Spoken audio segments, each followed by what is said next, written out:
In a galaxy far, far away, Star Wars was created. And in a game review right here on YouTube, I, Mr. Dark Phoenix, will take you guys to the Star Wars universe in The Force Unleashed 2. You retake your role as Starkiller, the questionable movie canon apprentice of none other than Hayden Christensen. Personally, I'd rather be James Earl Jones' apprentice, but that's just me. Meanwhile, The Force Unleashed 2 takes you on a journey to find yourself and the nightmares that plague your soul. Without spoiling too much, you better buckle up, because you're probably not going to expect what's going to happen at the end of the game. Your gameplay is the same as the first game, but except now you can hold two lightsabers at the same time. Ooh, I think that he might have secretly been trained by Roxas from Kingdom Hearts in the dual wielding department, but I'm just giving out my opinion on that.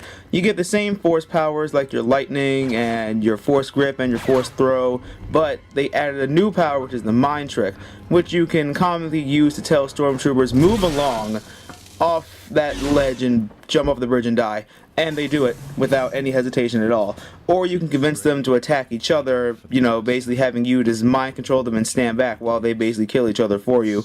With all these powers at your disposal, I would have personally thought that Darth Vader would have kept some things under wraps just in case something would happen. I don't think he really learned much by getting his own hand cut off by his own son or anything, but that's just me. I'm just wondering what Darth Vader is going through his head right now. The story takes you around the Star Wars world, but unlike the first game, there's no Wookiees, and anyone expecting big canon appearances should not be surprised. What makes this game eventually come together, let's just say the game borrows from Super Mario Brothers and Legend of Zelda and games like that. You'll see why when you play later on in the games. The graphics in the game are really good also. Everything is very good attention to detail with the way the people look and the various environments and various characters, and making my boy Davis, aka Doomsday from Smallville, look even more badass than before. Taking you through the game is where the game has its hugest flaw, gamers, because the Star Wars Force Unleashed 2 is painfully short. When I say short, I mean it's like the first one, but like even shorter, I think.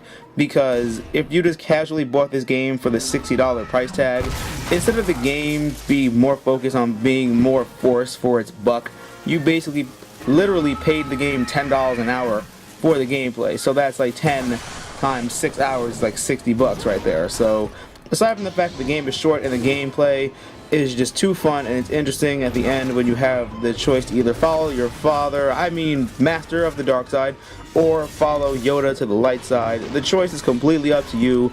I would do both just to understand the story better, and get ready for the DLC that's out right now that you can purchase for only 80 Microsoft points.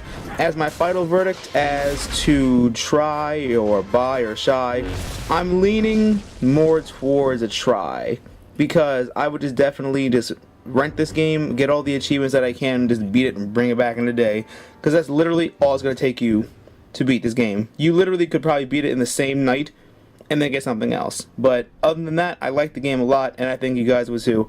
Well, here's my review, Mr. Dark Phoenix. It's been fun, and just enjoy the game, and don't forget to comment and rate and subscribe.